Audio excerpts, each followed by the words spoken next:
I know the legal paperwork involved with starting a handmade business online might be confusing, but you don't need to register for an expensive LLC if you're just starting out. In this video, I'll walk you through the 5 legal steps to set up your handmade business as quickly and inexpensively as possible. Hey, it's May here, and I help makers, artists, and designers create a consistent income selling their handmade products online. So many of you guys are looking to turn your hobby or craft into an income and have been asking me about the legal requirements of running a handmade business from home, or whether you need to open an LLC. The good news is that you won't need an expensive LLC, and it's actually totally easy and inexpensive to legally start a business by following the steps I'll be sharing with you today. Quick disclaimer before we get started though. As you guys know, I am not a lawyer or a financial advisor. I'm just sharing what I know has worked for me and thousands of other sellers following official documentation online. However, if you're looking for legal advice, I recommend consulting with your local government or a lawyer for the most accurate and personalized information to you. Also, I'll be showing you how to legally set up your handmade business in the United States. If you don't live in the US, the process may be kind of similar, but you're going to have to look into it yourself for your specific country. Alright, so the type of business I recommend for new sellers is a sole proprietorship. Many of you will have heard of it before, as it's considered one of the easiest types of business structures to start in the United States. Unlike corporations or LLCs or partnerships, you don't have to register with the state, which means it's very inexpensive and easy to set up when compared to an LLC. However, the main difference as a sole proprietor is that you will be personally liable for any debts, lawsuits, or taxes your business might face. But that really shouldn't put you off. Keep in mind there are something like 23 million sole proprietorships in the US today, which makes up about 70% of all US businesses, so it's really nothing new. Some of the top benefits of being a sole proprietor is that you have full authority over your own business, which basically makes you your own boss.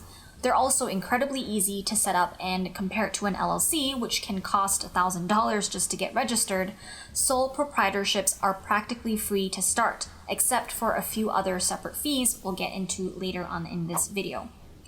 Another cool benefit of running your business as a sole proprietorship is that you'll pay lower taxes, especially since you're just getting started with building your income. And they're a lot less complicated to file compared to an LLC or corporation, because the IRS doesn't even require your balance sheets when tax time comes around. So you can pretty much do everything yourself, which will save you the additional cost of needing an accountant as well. One of the main disadvantages of a sole proprietorship is that you will be held liable for any debts or lawsuits with your personal assets. But the good news is that you can eliminate most of those risks by getting insurance, which I'll talk about later.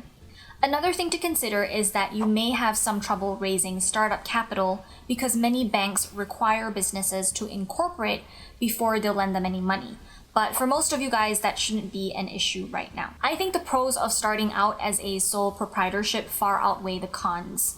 But again, I'm not a lawyer, so if you need more specific information, I recommend you do your own research online or consult with an expert. That being said, once you've decided a sole proprietorship is right for your handmade business, here are the 5 simple steps you need to take to get it set up. Step 1, register your name.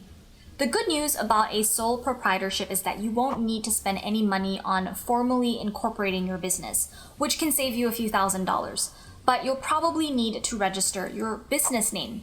As a sole proprietor, you are the business, so the legal name of your business is automatically your own personal name.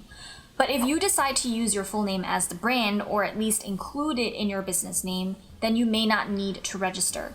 For example, you could run your business as Tiara Brown's Necklaces without needing to legally register your business name. But if your business is named Tiara's Necklaces, then you would still need to register because you're not including your full name. But if, like most sellers, you want to do business under a different name, like Tiny Hands, you'll need to register a fictitious name, or what's known as a DBA, doing business as. First, you want to check your name is available, which you can easily do on the United States Patent and Trademark Office website. Once you've made sure your name is available, you can file for a DBA with your local or county agency. The filing fee will vary by state, but it is usually something very cheap, like $20. Keep in mind though, registering a DBA is not the same as registering a trademark.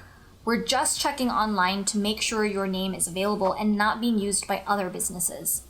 Most sellers don't find it necessary when just starting out, but if for some reason you did want to protect your intellectual property, you can always file for a trademark at the patent office.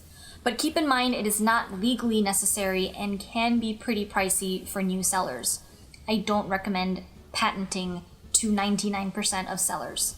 Step 2, get your business permits and licenses. Once you've registered your DBA, you will need to get a business license. Every locality has its own regulations regarding a business license or permit for home businesses. To find out what licensing your business is required to have, just call your county or city clerk's office and ask whether you need one. The process is usually as simple as filing out a one-page form, and filing fees will usually be anywhere from $50 to $100. Just in case, you will want to ask your local government about any other permits and licenses needed to run your specific type of business. Like with a food business, you'll need special licenses just for that. But chances are you won't need any extra stuff unless you're working with food or something like that. Step 3, get an EIN number. Next up, you'll want to get an employer identification number. If you operate alone, you may not need an employer identification number, an EIN, and you can operate and file taxes under your own social security number. But as soon as you hire an employee or independent contractor or set up a retirement plan, you must file for an EIN. They're free and you can get one on the IRS website. Step 4, get a separate business bank account. Now, you're not legally required to have a separate bank account for your business, but I still recommend it because it will allow you to keep personal and business money separate from one another. Plus, you will know month to month whether you're operating at a profit or a loss by just glancing at your account. Having a separate bank account also helps you file your taxes more easily. This bank account doesn't have to be a special business-specific one. It can literally be a regular personal checking account with the bank you already use. The important part here is that it's a separate account from your personal money. Step 5, get insurance. Because one of the biggest risks to starting a sole proprietorship is the liability you'll have as an owner, you will want to get private insurance to protect your personal assets. The easiest way to eliminate that when you're just starting out is to get a general liability. The one I recommend is ACT Insurance, ACT Insurance, because it is specifically tailored for artists, crafters, handmade jewelers, sculptors, clothing vendors, potters, art and craft show vendors, and, people like us. So for an annual fee, these guys will cover your supplies, equipment, products, and any operations revolving around your business, allowing you to sell your products online at a physical store, at a show, or at a market. And that's it. That is how easy and inexpensive it is to start a handmade business with all the legal and financial steps already taken care of. From here on out, you can operate more smoothly and professionally, and don't forget to pay your taxes. This video was highly requested, so leave me a comment below if you have other videos you want to see me make for you. Subscribe to my channel for more videos on how to create a consistent income selling your handmade products online, and stay on to watch more handmade business tips.